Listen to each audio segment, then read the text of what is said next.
حوالے سے رزق روزگار.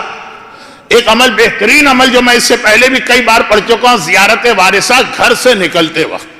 ویسے تو ہر مومن روزانہ زیارت وارثہ پڑھتا ہے, لیکن وہ اس نیت سے پڑھتا ہے کہ میں آقا حسین کو سلام کر رہا ہوں.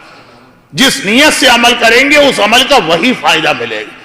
اور ایک یہ کہ گھر سے نکلتے وقت دروازے پہ رک کے زیارت وارثہ پڑھیں, اور نیت یہ ہو کہ میں یہ اپنی روزی کی تلاش میں جا رہا ہوں, یا روزی ہے وہ بچی رہے. استحقاق پڑھی جا رہی ہے روزی کے لیے دعا کے طور پہ, تو اس میں نماز زیارت بھی نہیں. دوسری چیز, کل میں نے عرض کی تسبیح زہرا, مختصر ترین عمل جو ہر آدمی کر لے. تیسری چیز, سورہ طلاق کی وہ آیت جو آج بھی اتنی ہی اہم ہے جتنی آج سے 15 سال پہلے تھی جب میں نے وہ پہلی بار شارجہ کے ممبر پہ پڑھی تھی. وَمَن يَتَّقِ اللَّهَ يَجْعَل لَّهُ مَخْرَجًا وَيَرْزُقْهُ مِنْ حَيْثُ لَا يَحْتَسِبُ وَمَن يَتَوَكَّلْ عَلَى اللَّهِ فَهُوَ حَسْبُهُ إِنَّ اللَّهَ بَالِغُ أَمْرِهِ قَدْ جَعَلَ اللَّهُ لِكُلِّ شَيْءٍ قَدْرًا. اب کل سورہ مجادلہ آیا تھا اور میں نے عرض کیا تھا کہ اگر آپ اس کا ترجمہ شروع کریں گے تو آپ کا تو ذہن کہے گا کہ یہ جان مال عزت سے اس کا کیا تعلق. یہ تو شوہر اور بیوی کا جھگڑا چل رہا ہے, اور یہ سورہ طلاق شروع ہوئی ہے طلاق سے. لیکن شاید اس میں یہ پیغام ہے کہ کئی طلاقوں کی وجہ یہ بھی ہوتی ہے. گھر کے اندر جب فاقہ آ جائے, غربت آ جائے, کبھی ایسا بھی ہوتا ہے کہ شوہر بیوی آپس میں جھگڑا کرتے ہیں, بعد میں خود بھی سوچتے ہیں کہ جھگڑا ہو کس بات پہ گیا, یہ تو کوئی اتنی بڑی بات ہی نہیں تھی. وہ ہوتا ہے وہ فرسٹریشن, وہ ہوتا ہے وہ گھر کے اندر جو مسائل ہیں روزی مناسب نہ ہونے کی بنا پر. بیماری بھی ہے تو اس کا دوا چاہیے, بچوں کی تعلیم چاہیے, مکان کا کرایہ چاہیے, گھر چلانا. بظاہر اس کی وجہ سے جھگڑا نہیں ہوا, جھگڑا کسی اور بات پہ ہوا. لیکن اصل یہ ہے کہ جب اتنی پریشانی دل اور دماغ میں بھری ہے تو چھوٹی چھوٹی باتوں پہ جھگڑا ہوگا اور طلاق ہوگی. چنانچہ قرآن میں سورہ طلاق میں ہی آیت رکھی. یہ آیت جو ابھی میں نے تلاوت کی ہے دوسری اور تیسری آیت. سورہ طلاق کی پہلی آیت تو طلاق ہے, یا ایھا النبی اذا طلقتم, جب اپنی بیویوں کو طلاق دو, طریقہ بتایا. پھر فوراً اس کے بعد یہ آیت آ گئی جو پیغام بنا کہ بھئی طلاق ہو ہی کیوں گھروں میں. دیکھو اللہ تمہاری روزی کشادہ کر رہا. وَمَن يَتَّقِ اللَّهَ, ترجمہ سنی, جو اللہ سے ڈرتا, یجعل لہ مخرجا, اللہ اس کے لیے ایک مخرج, ایک ایگزٹ, ہر پریشانی سے نکلنے کا راستہ بناتا. وَيَرْزُقْهُ مِنْ حَيْثُ لَا يَحْتَسِبُ, یہ آیت پڑھ رہا ہوں, ایسی جگہ سے روزی دے گا کہ تم سوچ بھی نہیں سکتے, وہاں سے بھی روزی مل سکتی ہے اور ملے گی. لیکن شرط کیا ہے, وَمَن يَتَوَكَّلْ عَلَى اللَّهِ فَهُوَ حَسْبُهُ, اللہ پہ بھروسہ کرو تو اللہ تمہارے لیے کافی ہوگا.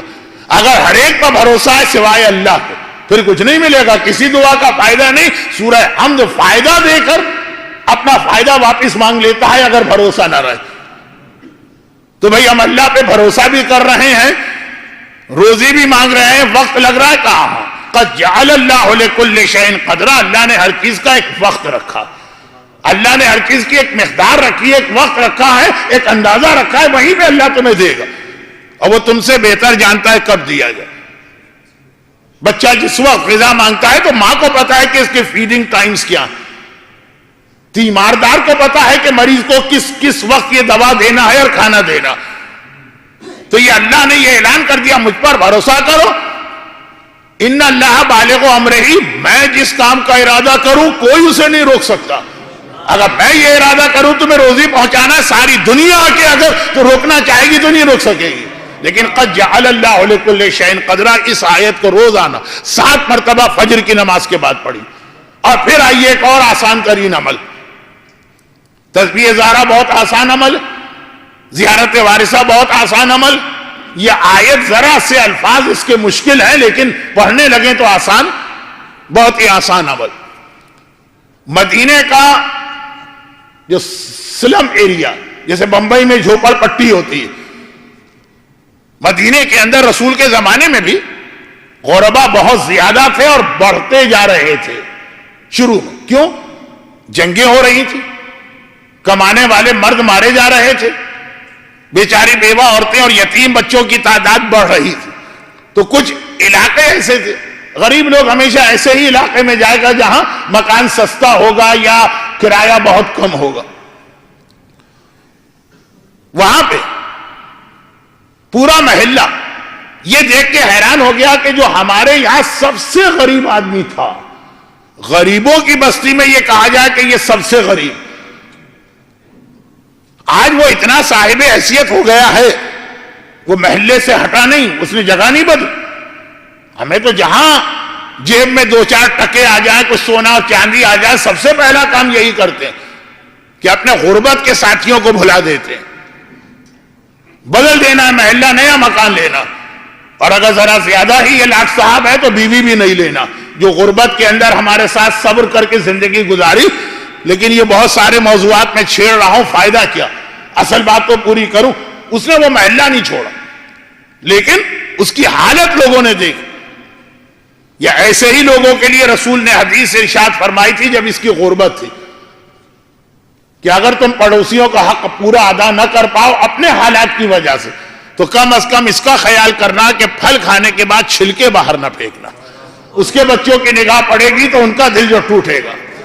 اب تمہارے حالات ایسے ہیں کہ بڑی مشکل سے اپنے بچوں کے لیے پھل لے کے آئے ہو، پورے محلے میں نہیں دے سکتے، ٹھیک ہے، جو تمہارا حق ہے اور تمہارے بچوں کا ادا کرو، لیکن اس کی وجہ سے دوسرے بچوں کو. ہمارے یہاں تو ہر چیز چلتی ہی کمپٹیشن پر. شادی بیاہ میں جو اتنے مہنگے جوڑے شوہر کو گنجا کر دیتی ہیں ہماری عورتیں، وہ صرف کمپٹیشن کی وجہ سے، جسم چھپانے کی نیت سے نہیں، وہ تو ایک معمولی سا لباس بھی چل جاتا. حتیٰ عبادتوں میں بھی ہمارے یہاں کمپٹیشن ہوتا ہے. لیکن پھر وہی بات کہ کتنے سارے موضوعات اور آج شروع کر دوں جبکہ آخری مجلس کا آخری حصہ آ گیا. تو اللہ کے رسول نے یہ ارشاد فرمایا کہ ہاں تمہاری مجبوری، تمہیں اللہ نے اتنا دیا ہے کہ اپنے بچوں کو لا کے موسم کا پھل دے سکتے ہو، دوسروں کی مدد نہیں کر سکتے، ٹھیک ہے، چھپا کے لے جاؤ اور اس کا خیال کرو کہ کھانے کے بعد بھی محلے والوں کو پتہ نہ چلے. یہ اس کیٹیگری میں تھا، اتنا غریب کہ پھلوں کے چھلکے بھی نہ ملے. اور آج یہ ہے کہ اس کے گھر سے لوگوں کی مدد ہو رہی. لوگ گئے اس کے پاس کہ کیا تمہارے پاس ایسا کون سا جادو ہے، کون سا ایسا کیمیا. پہلے زمانے میں علم کیمیا کہتے تھے مٹی کو سونا بنانے کا عمل. یہ کیا تمہاری حالت بدلی؟ کا کچھ نہیں، صرف ایک عمل. ایک دن جب میں بہت گھبرا گیا، غربت غربت غربت، فاقے فاقے فاقے، قرضے بڑھتے چلے جائیں. روٹی کا انتظام تو کرنا ہے نا، مکان کا کرایہ تو دینا ہے نا. گھر کے اس زمانے میں اسکول کی فیس نہیں ہوتی تھی، لیکن آج یہ بھی ایک ضروری حصہ ہے نا. تو غربت اور فاقے بڑھ رہے، میں رسول کے پاس گئے اور ایک بات کہہ دی کہ یا رسول اللہ، جو مفاتیح الجناح کے سپلیمنٹ نمبر 2 یا 3 کی ایک حدیث ہے، وہ میں بہت پڑھ چکا ہوں امام بارگاہ علی رضا میں، تو اس کو بھی اشارہ کر کے بڑھوں گا. لیکن وہ حالت، رسول کے پاس گئے، یا رسول اللہ اتنی اس وقت پریشانی اور تنگ دستی اور قرضیں، مجبور ہو کے آپ کے پاس آیا ہوں، لیکن کوئی بہت ہی آسان سا عمل بتائیے گا.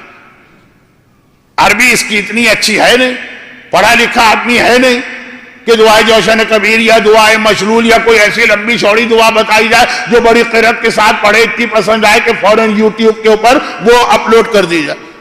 کچھ نہیں جانتا پڑھنا، یہ ٹوٹی پھوٹی عربی. تو یا رسول اللہ کوئی لمبی چوڑی چیز نہیں اور بہت ہی آسان سی، کیونکہ جب آدمی پریشان ہوتا ہے تو اس وقت لمبی دعائیں بھی نہیں پڑھی جاتی ہیں. حج میں تو بہت موقع ملتا ہے، آقا حسین کی دعا شروع کرتا ہوں، لوگ بڑی عقیدت سے بیٹھتے ہیں، 15 منٹ کے بعد صفحے الٹ کے دیکھتے ہیں کہ اب بچے کتنے پیجز ہیں. تو اب یہ کہ پیٹ خالی، بچوں کی حالت آنکھوں کے سامنے، بیوی بیمار بیچاری. تو آسان دعا بھی اگر پیغمبر کہیں کہ بہت آسان دعا بتا رہا ہوں، یا رزاقو 1000 بار پڑھو، 3 دفعہ کے بعد دماغ ہی کہیں اور نکل جائے گا، چاہے بہت آسان عمل. تو آسان اور مختصر، یہ مفاتیح کے آخر کی روایت. مولا نے ایک آدمی کو بڑی لمبی دعا پڑھتے دیکھا، روک دیا، کہا جو اللہ لمبی دعا سنتا ہے وہی اللہ چھوٹی دعا بھی سنتا. اس لمبی دعا کا کوئی فائدہ نہیں جس میں ذہن اور دماغ ادھر ادھر بھٹکے، اس سے وہ چھوٹی دعا کافی ہے ایک جملے کی جس میں آدمی کی ساری توجہ. دعا الفاظ کے ذریعے سے کم قبول ہوتی ہے، توجہ سے زیادہ قبول ہوتی ہے. تو اب وہی اصول چل رہا ہے. دیکھیں بہت ساری باتیں، اور میں یہ کئی دفعہ پہلے پڑھ بھی چکا ہوں. اور اگر آج بھی آپ میں سے بہت زیادہ ریگولر آنے والوں کو کمپلین ہو یہ بہت ساری چیزیں تو مولانا وہ ہم نے بہت سن لی، تو جا کے انتظامیہ کو بتا دیجیے گا. اسی لیے میں 3 سال یہاں آیا ہی نہیں. جب یہ کمپلین بہت بڑھ گئی تھی میں نے انتظامیہ سے کہا مومنین کا خیال کیجئے. تو خیر خلاصہ یہ کہ یا رسول اللہ مختصر عمل اور آسان. پیغمبر نے مجھے ایک عمل بتایا، جب سے میں نے اس پہ عمل شروع کیا ایک دم سے میرے حالات بدل گئے. واقعاً جس کو محاورتاً کہتے ہیں کہ فلاں نے مٹی کو ہاتھ لگایا سونا بن گئے، وہ حالت ہو گئی میری. جس کام میں ہاتھ ڈالتا ہوں، مثلا کاروبار کیا تو ترقی، جاب کے لیے گیا فوراً قبول کر لیا گیا مجھے. کہ بھئی کیا عمل ہے وہ؟ چونکہ رسول نے یہ نہیں کہا تھا کسی اور کو نہ بتانا، کہا پیغمبر نے یہ فرمایا تھا جب کبھی اپنے گھر میں داخل ہو، اگر دن میں 10 مرتبہ جا رہے، ہمیشہ گھر میں داخل ہونے کے بعد گھر والوں کو سلام کرو اور سورہ قل هو اللہ کی تلاوت کرو. گھر والوں کو سلام، چاہے گھر والے نہ ہو، خالی گھر ہو، کوئی بھی نہ ہو گھر میں، یہ طریقہ بنا لو سلام کرنا، کیونکہ سلام کا مطلب ہے میں سلامتی لے کے آ رہا ہوں.